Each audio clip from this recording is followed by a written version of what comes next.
Hey, good afternoon, y'all. Thank you all for tuning in to Last Word Productions. Once again, I'm your host, Tavares Wilson. You all know I always get the last word. And as you all know, the NBA players have commenced, and there's been a lot of ups and down games, a lot of things that caught us by surprise the first couple of games. But for the most part, things seem being back intact for a lot of the series. But the one series I want to get to first that I think will be a complete overhaul, that would be hit a 360. I think the OKC Thunder still win this series. I think they get back into it. I think the Portland has been playing at a very high level at home this season in general, and they finished off this year before the playoffs started very strong. But I do expect a cooling point at some point. I don't believe CJ McCollum, Damian Lillard can carry this team through this first round of the playoffs against the OKC team that's been stellar all season long. Paul George is going to find his groove like he did the previous night, and Russell Westbrook is not shooting 5 for 20 every night.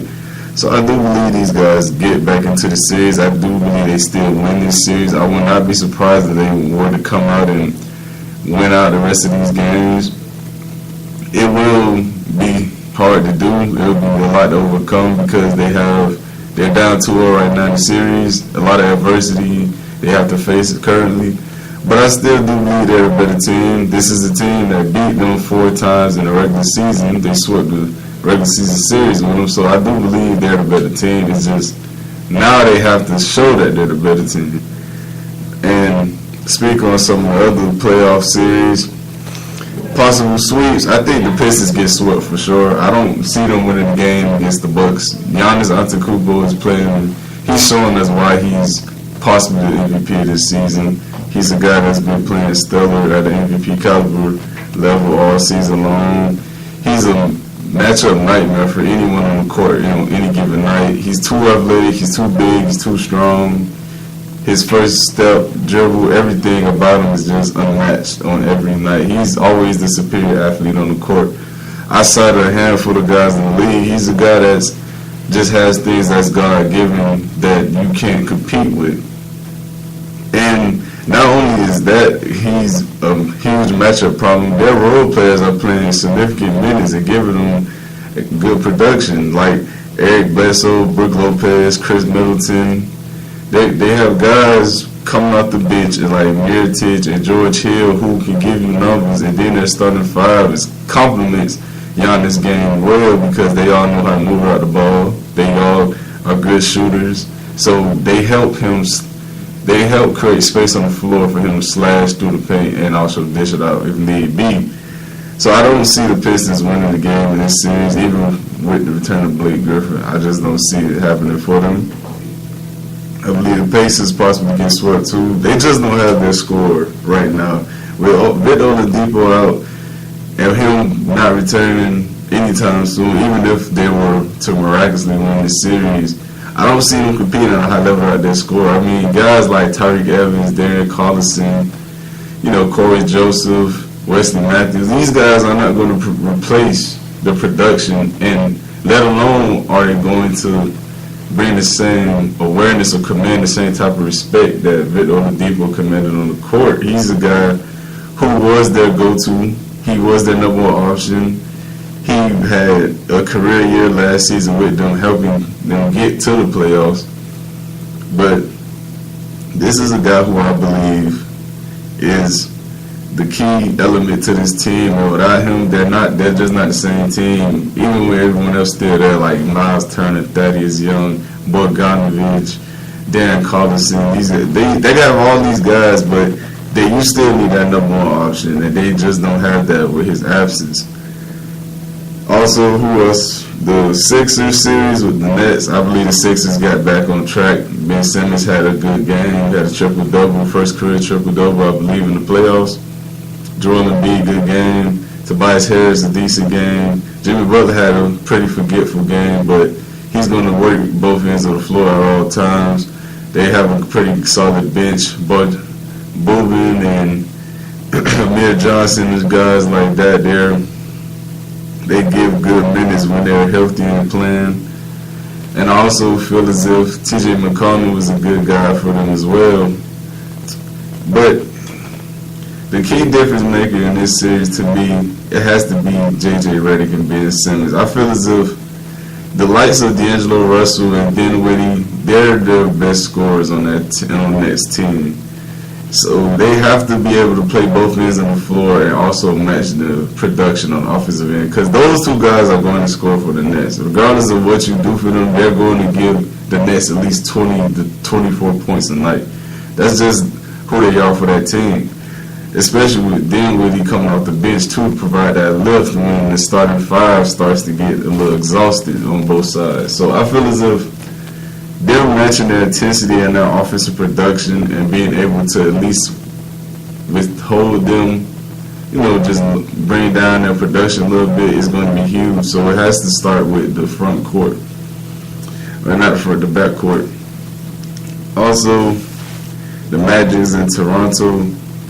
I feel as if the Magic and Toronto series, like I said, when the previous other series got back on track, Toronto should rightfully win this series.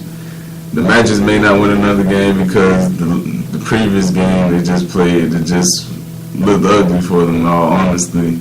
It was something that was a very forgetful night for the likes of DJ Augustine and Eric Gordon and their team. But they just don't have the talent the Raptors have. Pascal Siakam, a young emerging star. Kawhi Leonard, one of the best players in our league right now, arguably top 5, top 10 still. They have Kyle Lowry, who's an all-star guard who had a terrible first game, but when he's playing and he's right and he's in sync, he's one of the better guards in the league. They have a good wing defender in Danny Green. Marc Gasol was an underrated trade that they have found a hidden gem. He's not giving them the type of production he had at the Grizzlies right now, but he can if need be. So I do think they win this series with relatively easy. But the Raptors and the Jazz, I expected that series to be a little bit more competitive than what it is right now. James Harden is showing us that his regular season achievements and numbers are for real, because now he's done it 2 straight playoff games where he's had impressive numbers. So the whole James Harden folding in the playoffs, that whole story and that illustration that we all have painted of him, that portrayal, and it's too soon to say it's gone down the drain, but it seems as if he's was on the outside listening to what everyone has been saying about him. So maybe he's found his edge in a sense. Maybe he's found that missing element of his game, that mental element he needed to add. And I feel as if his game is showing and is improving in the postseason from it. Thus far, that is. And the series that took us all by surprise and made history. So thus far, in just a matter of 2 games, with Stephen Curry making the most 3-pointers in the playoffs, and with the largest lead deficit cut in the short and for the opposite team to lose, is the the Warriors and the Clippers. The Warriors and the Clippers, this series has been a lot better than I thought. The Clippers are competing. The people can say whatever they want. They're not the most talented team. Farrell, Lou Williams, Patrick Beverly, Zubac, these guys, Landry Shamet, these are guys who on other teams all be coming off the bench. But these guys are, starters, key role players for these guys, and they're competing against a championship team. A team that a lot of people have winning the finals for the 3rd straight year. So this is a team that has a lot to prove, and they're doing a good job at proving it right now. Patrick Beverly is a point guard, checking the best scorer the game has probably ever seen in Kevin Durant, and he's doing a good job. The previous night that they played, he held them to more turnovers than shot attempts. And for a guy of Kevin Durant's caliber to be having that caliber of a game, to have that low level of production is unheard of. So Patrick Beverly is definitely making his presence felt on the defensive end, as he always does. Lou Williams had a great game off the bench. It seemed like whoever they put in front of him couldn't stay in front of them, in all honesty. So that series has gotten a lot more interesting, especially with the injury to Boogie Cousins. That is one less offensive scorer on that team for these guys. And it seemed as if when he went down, the boat went down with him because they blew a huge lead. A huge lead. And you just don't blow a 30-point lead just due to bad shots. It was mental after a while. They had mental breakdowns on the defensive end. They couldn't seem to stop. Like I said, Lou Williams, Landry Shamet had a pretty solid night too off the bench. Those guys are playing well. They play great together. They're very diverse in how they can beat you because they're going to play both ends. They're going to depend on one another, and they're well coached, and that's a lot of things. That's something people have to realize. When you're well coached, you compete with any team in the league. That's why the likes of the Spurs have always been competitive, because Greg Popovich knows what he's doing. He's been in the situation far too many times, and he's going to get the best out of his players, regardless of who it is. And speaking of Popovich, the Spurs might sneak away this series from the Nuggets as well, because if it wasn't for a few mental lapses they had and Jamal Murray having an amazing fourth quarter, they'll be up in this series 2-0 right now going back home. So the Nuggets, all the hype that was around them at the beginning of the season, they need to find their mojo again, and they need to get back on the patrol, because DeMar DeRozan, Rudy Gay, Derek White, these guys, they're coming to play. They're not just going to hand these guys the series because they were favored. And I think the Nuggets, their lack of depth is really showing at this point, because they are a young team, but they're lacking a true number one scorer, in my opinion. Jamal Murray, Paul Millsap, guys that can score, but they're not a guy that's going to typically take over when need be on every other given night. Jamal Murray had a great game the previous night. Don't get me wrong, he did, but can you expect that from him every night? Like you can expect that from a guy like Steph Curry or LeBron, Kevin Durant, or even a guy like Klay Thompson or James Harden, Russell Westbrook type players. These are guys you know when, if push comes to shove, they will be that difference maker for you. I don't see that on the Nuggets team, even though they have a lot of good talent with Nikola Jokic, with Paul Millsap, Jamal Murray. They have a decent bench. So I know they have the talent, but do they have that it player, the player you know who you can go out on the floor and just give you 20 to 25 points a night? I don't think they have that. Even though they play well as a team, but they still need that one player.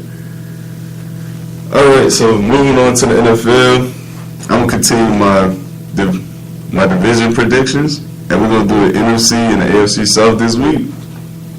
We're going to start off with the AFC South. At last, I have the Texans finishing the last at 8-8. Mind you, I believe this is probably the best division in football right now as we speak. A few years ago, a lot of people would have laughed at that statement, but every team in this division, to me, if they were in any other division, they'll have a higher chance of making the postseason.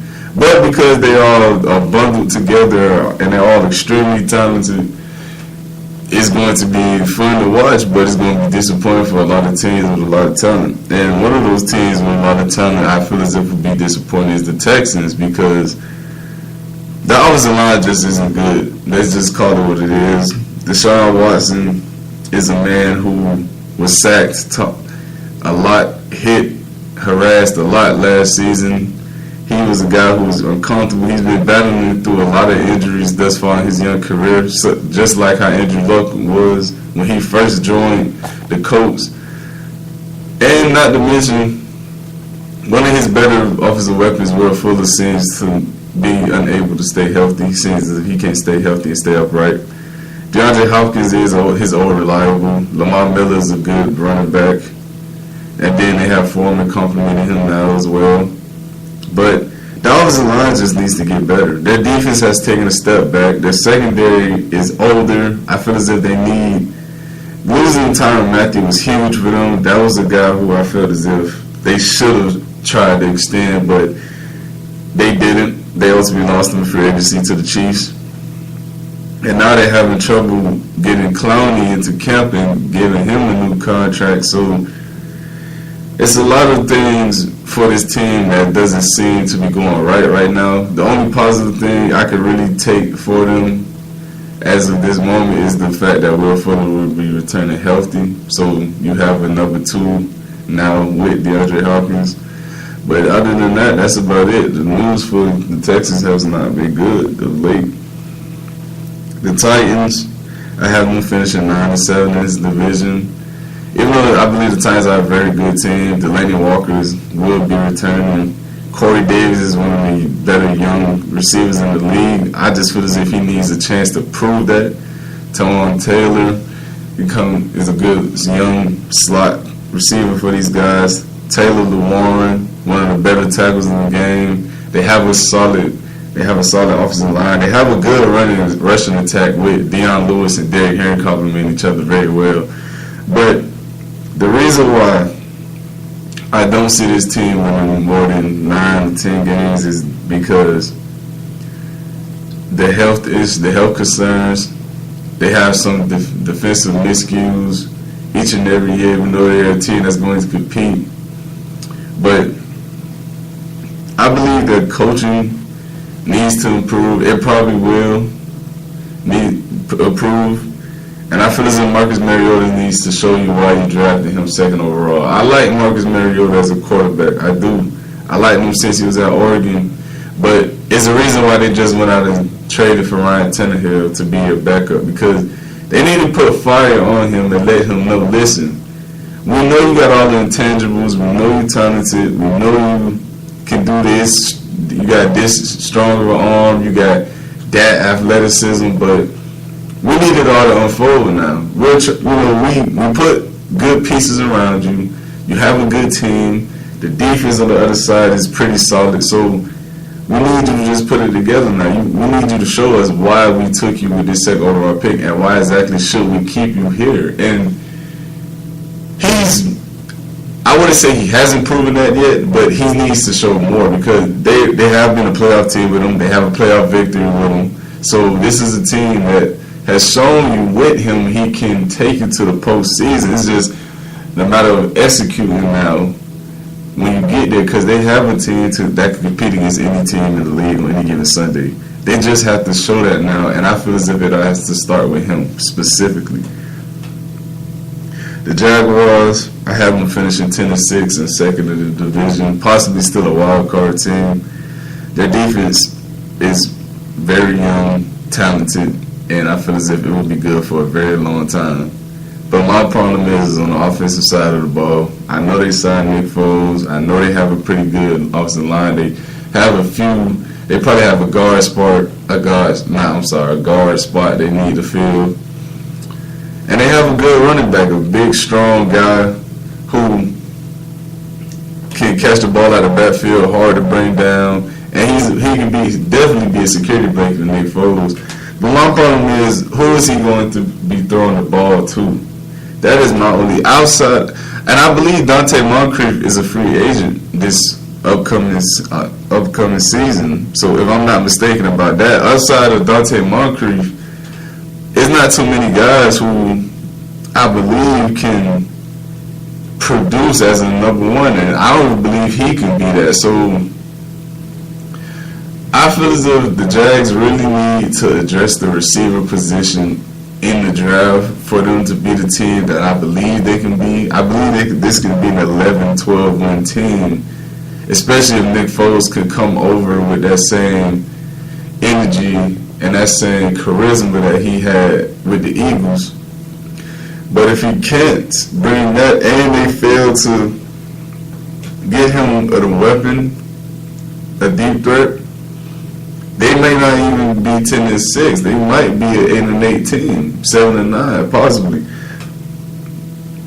But they need to get Nick Foles a number 1 option. that should be their number one priority because they invested in this guy for the next 4 years. They gave him $88 million, so that you have to let him know you're our guy, and we're going to prove it with this draft pick. The Colts, I have them finishing 11-5. At the end of the day, even though the Colts had enormous cap space and did little to none with it, at the end of the day, I believe the Colts have the best quarterback in this division in Andrew Luck. Their offensive line is the best offensive line in this division. They have a good running back core with Mack leading the way. I believe they are good. I believe their receivers are good with T.Y. Hilton leading the way. They signed Devin Funchess, who to me wasn't worth the money they gave him, but they signed him and he will be a good complement to T.Y. Hilton and he will be useful in the red zone. And their defense is getting steadily better. I believe they can make a move in the secondary that they should have made with Landon Collins to complement a guy over the top player like an elite hooker, but they didn't ultimately make that move, which I thought would have been a huge move for them. But like I said, they failed to make that move. But a guy that Darius Leonard I want to talk about because he's a guy that's who played out of his mind the previous year. He's a guy that was snubbed of an all-pro vote to the Pro Bowl. He should have been there. And he's a guy that's going to be a difference maker on this team for a long time. So I had the Colts finishing 11-5. In the NFC South, I'm going to start off with the Bucs at 6-10. The Bucs lost a lot of pieces this year. They lost Deshaun Jackson, Quan Alexander, Ryan Fitzpatrick, Adam Humphries. They lost a lot of guys who were very essential to this team. They were essential. So you just simply don't replace production. I mean, maybe Deshaun Jackson and Adam Humphries because O.J. Howard is still there. They have Godwin. And they have Mike Evans still, who's the clear cut, their number one. But I'm not sure if they should continue to try to make Jameis Winston a franchise quarterback. I just don't believe he's that anymore. He's had significant amount of time to prove that he is that. But when you're getting outplayed by a guy like Ryan Fitzpatrick, who was a career backup his whole career, and you're a first overall draft pick, that says a lot. So I think it's time for them to move on. I won't be surprised if they take a chance in 2020 because the quarterback draft in 2020 will be loaded. It'll be a much more better than the draft class this year. But Panthers, I had them finishing third at 8-8. The loss of Devin Funchess may not have been a huge signing for the Colts, but I do believe it will be a huge departure for the Panthers because outside of DJ Moore, they don't have anyone else who can really move the chains for them. Possibly he moved the chains for them. Greg Olsen is a guy who's been hurt, so I can't fully depend on him being there for them. Especially that's just my mindset. But Devin Funchess was a guy who helped them move the chains. They did do well in signing Matt Paredes, who was probably the best offensive lineman available this offseason. But Panthers have been dealing with injuries, even at the quarterback position of Cam Newton. So it's hard for me to see them stay upright this entire year when a lot of key players they've had are dealing with injuries. Falcons, I have them finishing 10-6. Not a lot of significant moves this offseason for the Falcons. It's just the fact that they're going to come back healthy. I believe when they lost Keanu Neal was huge for them. They lost a lot of secondary help. They lost a lot of pieces on the offensive side as well. Devontae Freeman was hurt as well. So for them to get these guys back, it's going to be extremely helpful for them. These guys are very important to what they do and to their identity as a team. So the Falcons should be able to compete with any team in the league next year because even without these guys, they still were able to compete. Not at a high of a level that they would like to compete at, but nonetheless, they still were a pretty good team, and they were a team that put up points. they really had no choice because they couldn't stop anyone, but they showed you that it's the reason why that they were a Super Bowl team a few years ago. And finishing the top of the division, have the Saints finishing 12-4. The Saints signing Jared Cook was an underrated signing to me. Drew Brees is a quarterback who has shown that he will use his tight end. They tried to replace Jimmy Graham, with Cody Fleener a few years ago, 2 season ago, I believe. It hasn't been working out with Cody Fleener, so they go out and get Jared Cook, a guy who's an underrated tight end in the league. He's an underachiever when it comes to his numbers, but his presence is felt on the field, and he can make plays when given the opportunity. He's an athletic guy. He's sneaky athletic, and he's sneaky fast. He's strong in the open field. He's hard to bring down. He's going to be a good complement for a guy like Alvin Kamara, Drew Brees, and Michael Thomas, because he's going to work the underneath. He's going to work underneath for those guys. He's going to get the little dink and dunk passes. He's going to be a red zone target. He's going to be all of that for these guys, and I do see him being a significant piece in the Saints offense next season, helping them win this division. But thank you all for tuning in. I hope you all enjoy the rest of your day. Make sure you tune in to the rest of the shows we have here on our Claim State Internet Radio. Trust me, you won't be disappointed. And I'll see you all next time.